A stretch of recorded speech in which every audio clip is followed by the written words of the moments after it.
உங்களோட வாழ்க்கையில ஒரு வாட்டியே சைனாக்கு போகணும்னு ஆசைப்படுறீங்களா? அப்படி சைனாக்கு போறதுனால இந்த மாதிரி உணவுகளை நீங்க சாப்பிடாதீங்க. சைனால இருக்கிற மிகவும் ஆபத்தான உணவை தான் நான் இந்த ஒரு லிஸ்ட்ல நான் சொல்ல போறேன். என்னடா சொல்ற, இப்படியெல்லாம் ஒரு உணவு இருக்கா, இதெல்லாம செய்யறாங்க, இதெல்லாம சாப்பிடறாங்கன்னு கேட்டீங்கன்னா ஆமாங்க, இந்த உணவை மட்டும் நீங்க சாப்பிடாதீங்க தயவு செஞ்சு. உணவு உங்களுக்கு ரொம்ப பிடிக்கும்னா வாங்க டைம் வேஸ்ட் பண்ணாம வீடியோக்குள்ள போலாம். இந்த வீடியோல நம்ம முதல்ல பார்க்க போறது பேபி மில்க். சைனால உள்ள ஒரு பெரிய புரோட்டீனான ஒரு உணவு இந்த ஒரு பேபி மில்க் நினைச்சுக்கிட்டு இருக்காங்க. இந்த ஒரு பேபி மில்க் குடிச்சா அதிகமா வளருவாங்க பசங்களுக்கு நல்ல ஸ்ட்ரென்த் கிடைக்கும்னு நினைச்சிட்டு இருக்காங்க. ஆனா அதுதாங்க இல்ல. 2008ல இந்த ஒரு பேபி மில்க்ல மெலமைன் கலந்திருக்கிறத கண்டுபிடிக்கிறாங்க ஃபுட் ஆர்கனைசேஷன். மெலமைன்னா எதுவும் புரோட்டீன் பவுடர் நினைச்சுக்காதீங்க. மெலமைன்றது ஒரு கெமிக்கல். இந்த ஒரு கெமிக்கலை வச்சு பிளாஸ்டிக்ஸை கிளீன் பண்றது, ஏதாவது ஒன்று ப்ரிசர்வ் பண்றது, அது மட்டும் இல்லாம இந்த ஒயிட் போர்டு கிளீன் பண்ற மாதிரி ஒரு கிளீனிங் மெட்டீரியல்.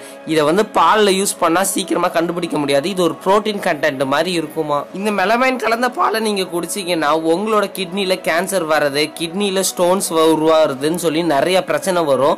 இதை வந்து அனிமல்ஸ்க்கும் தரக்கூடாது, பசங்களுக்கும் தரக்கூடாது. ஆனா இதை குடிச்ச நிறைய குழந்தைங்களுக்கு கிட்டத்தட்ட 3 லட்சம் பேருக்கு நிறைய சிம்டம்ஸும், கிட்டத்தட்ட 54,000 குழந்தைங்களுக்கு நிறைய ஃபீவர்ஸும் வந்திருக்கு. கிட்டத்தட்ட 6 குழந்தைகள் இறந்து போச்சு. இந்த பால்ல மெலமைன் கலந்த விஷயத்தை கண்டுபிடிச்சதுனால ஃபுட் ஆர்கனைசேஷன் அந்த ஓனர் வந்து அரெஸ்ட் பண்ணிட்டாங்க. ஆனா அதே சமயம் இந்த மாதிரி ஒரு லாபத்துக்காக குழந்தைங்களை அழிக்க போற இந்த ஒரு மெலமைனை கலந்துதான் ஆகணுமா? அப்படிப்பட்ட பால் இந்த ஒரு குழந்தைங்களுக்கு தேவையா அப்படின்றது தான் என் கருத்து. உங்க கருத்து மறக்காம கமெண்ட் பண்ணிடுங்க. நீங்க ஏதாவது ஒரு சத்தான பொருள் அங்க வாங்கணும்னா நிறைய பிராண்டட் கம்பெனிஸ் யூஸ் பண்ற மில்க் பவுடரோ இந்த மில்கோ அது மட்டும் வாங்கிக்கோங்க. நார்மலா ஸ்டோர்ஸ்ல விற்கிறத வாங்காதீங்க.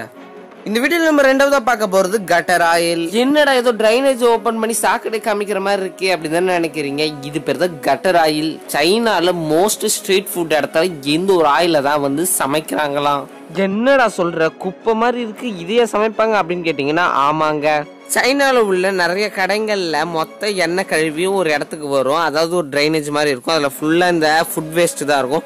அந்த ஒரு ஃபுட் வேஸ்ட்ல இருந்து இவங்க அதை கிளீன் பண்ணி ஒரு ஆயில் ப்ராசஸ் பண்ணி அந்த ஒரு ஆயில் எடுப்பாங்களாம். சைனால மோஸ்ட்லி ஸ்ட்ரீட் ஃபுட் தயாரிக்கிறது இந்த ஒரு கட்டர் ஆயில்ல தான். இந்த ஒரு கட்டர் ஆயில தயாரிக்கிற நிறைய பேர் பிடிச்சாலும் இன்னைக்கு வரைக்கும் சைனால இந்த ஒரு கட்டர் ஆயில் விற்பனை நடந்துகிட்டு இருக்கு. யார் செய்யறாங்க, இது யார் விற்கிறாங்கன்றது கண்டுபிடிக்க முடியல. ஆனா இதுல செஞ்ச ஃபுட் நிறைய இடத்துல விற்பனை ஆகி நிறைய பேருக்கு உடல்ல வந்து பிரச்சனை ஏற்படுது சாப்பிடுறவங்களுக்கு. அதனால சைனாக்கெல்லாம் போனீங்கன்னா இந்த மாதிரி ஸ்ட்ரீட் ஃபுட்ஸை வந்து முடிஞ்ச வரைக்கும் அவாய்ட் பண்ணிக்கோங்க. இல்லைன்னா உங்களோட உடல் நலம் பாதிக்கப்படும்.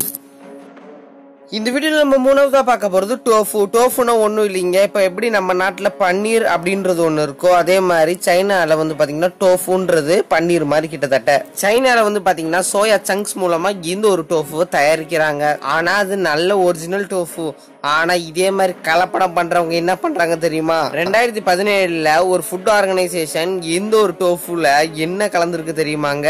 அதாவது அனிமல் வேஸ்ட்டும் ஹியூமனோட வேஸ்ட்டும், அது மட்டும் இல்லாம ஒரு இரும்பு தூள் மாதிரி இருக்கிறத வச்சு ஃபெர்மெண்டேஷன் ப்ராசஸ்ன்னு ஒன்று தயாரிச்சு அதை வந்து இதுல கலக்குறாங்களாம். கிட்டத்தட்ட ஒரிஜினல் டோஃபு மாதிரியே இருக்கிற இது வந்து பாத்தீங்கன்னா ரொம்பவும் ஆபத்தானது. சாப்பிட்டா கூடிய சீக்கிரத்துல இறந்து போறதுக்கான வாய்ப்பு நிறையவே இருக்கு. இறந்து போலினாலும் இந்த ஐ படத்துல நிறைய வியாதி வரும்ல, அது மாதிரி வரும். இந்த வீடியோல நம்ம நாலாவதா பார்க்க போறது கார்லிக். என்னடா பூண்டு கூடமாடா ஒரு ஆபத்தான உணவு அப்படின்னு கேட்பீங்க. சைனால பூண்டு கூட பல ஆண்டு யோசிச்சு தான் சாப்பிட வேண்டியதா இருக்கும் போல. எப்பயுமே ஒரு விவசாயி பூண்டை விதைக்கணும்னா அதுக்கு சில ஃபெர்டிலைசர்ஸும் கொஞ்சம் தண்ணியும் ஊற்றி கொஞ்சம் காலம் இருந்தாதான் அந்த ஒரு பூண்டு நல்லபடியா வளரும். ஆனா சைனால எப்படி இந்த ஒரு பூண்டை விவசாயம் பண்றாங்க தெரியுமாங்க? பூண்டை விதைக்கிறதுக்கு முன்னாடி ஹியூமனோட வேஸ்ட் சீவேஜ் இருக்குல்ல, அதாவது சாக்கடை, அந்த ஒரு சாக்கடை தண்ணியை தான் இவங்க வந்து பூண்டோட அந்த சாதா தண்ணிக்கு பதில் இந்த ஒரு சாக்கடை தண்ணியை ஊத்தி வளர்க்குறாங்க. இதுல வேற சைனா தான் லார்ஜஸ்ட் க்ரோயிங் ஆஃப் கார்லிக்ன்ற பேரு. இந்த மாதிரி சாக்கடை தண்ணியை ஊற்றி பூண்டை வளர்க்குறது எவ்வளோ பெரிய தப்பான விஷயம் தெரியுமா? இது மட்டும் இல்லாமல் அந்த பாத்ரூமில் உள்ள இதில் போட்டு தான் அதை வந்து இந்த க்ளீன்லாம் பண்ணுவாங்களாம்.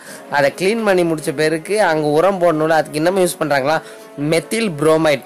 கிட்டத்தட்ட ஒரு விஷத்தை தான் அந்த இடத்துல ஊத்துறாங்க. அதாவது குளோரின் ஒன்று யூஸ் பண்ணுவாங்க சில பூச்சிகள் அடிக்க, அதோட 60 மடங்கு அதிகமானதா இந்த ஒரு மெத்தில் புரோமைடு. இதை சாப்பிட்டா சில காலம் நம்மளுக்கு ஏதோ நோய் நொடி வந்த மாதிரி இருக்கும், கடைசியில் சாக வேண்டியதான். இந்த மாதிரி மெத்தில் புரோமைடு மற்றும் இந்த சீவேஜ் வேஸ்ட் எல்லாம் போட்டு ஆர்கானிக்ன்ற ஒரு ஸ்டிக்கரை ஒட்டி நிறைய பேர் வித்துக்கிட்டு இருக்காங்க. ரொம்பவும் ஜாக்கிரதையா இருங்க. இந்த வீடியோல நம்ம அஞ்சாவதா பார்க்க போறது பிரான்ஸ், அதாவது எறா. எறா எவ்வளவு சுவாரஸ்யமான ஒரு சீ ஃபுட் இல்ல. ஆனா சைனால பாத்தீங்கன்னா இந்த ஒரு எறாலையும் நிறைய கலப்படம் பண்றாங்க, அதுவும் அந்த ஒரு சீப்பான காசுக்காக. எறா நிறைய வெயிட் கூடணும், அது பார்க்க நல்லா ஃப்ரெஷ்ஷா இருக்கணும்ன்றதுக்காக நிறைய சைனா பேப்பர்ல வந்த ஒரு கண்காணிக்கப்பட்ட ஒரு நியூஸ் தான் ஜெலிட்டன் பவுடர். அதுவும் நல்ல ஜெலிட்டன் பவுடர்லாம் இல்லைங்க, அனிமலோட போன்ஸ்ல இருந்து எடுக்கிற ஜெலிட்டன் வேஸ்ட்லாம் இந்த ஒரு ப்ரான்குள்ள ஒரு இன்ஜெக்ஷன் மாதிரி வச்சு நல்லா அதை உள்ள தள்ளிடுறாங்க.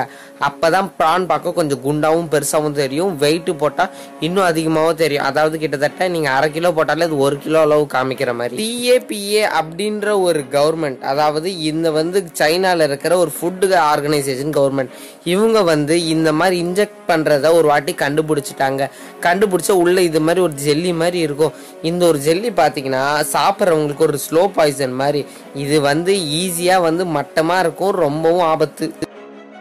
இந்த வீடியோல நம்ம 6வதா பார்க்க போறது பஃபர் ஃபிஷ். எப்படி நான் எவ்வளவு நேரம் சொன்னது ஆபத்தோ, இதெல்லாம் எப்படி இவங்க செயற்கையா தான் ஆபத்து பண்றாங்க. ஆனா இயற்கையாவே ஆபத்தான ஒரு மீன்னா எது இந்த ஒரு பஃபர் ஃபிஷ் தான்.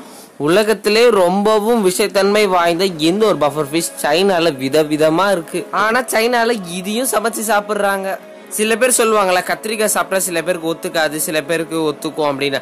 ஆனா இந்த ஒரு பஃபர் ஃபிஷ் உள்ள விஷத்தன்மை எக்கச்சக்கமா இருக்குங்க, சாப்பிட்டாலே ஆல் அவுட் அப்படின்றாங்க.